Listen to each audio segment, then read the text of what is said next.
Hey guys, and welcome to another diecast review. Today we're going to look at the Matchbox 15 Ram 1500 Police in the National Parks. I've had this one for a while, but I figured why not make a video on it since we are working on updating the national parks. It's a cool addition to have.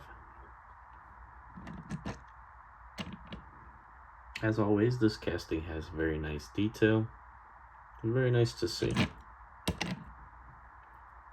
I would love to see Matchbox do an updated Ram. Definitely in these colors would be nice.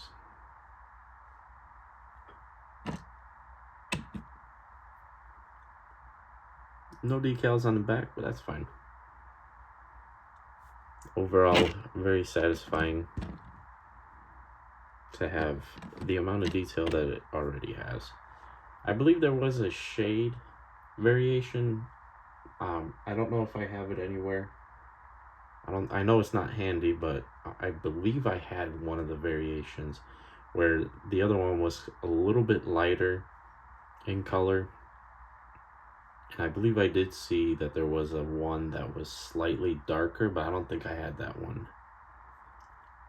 But there we go. I'll see you guys in the next one. Bye-bye.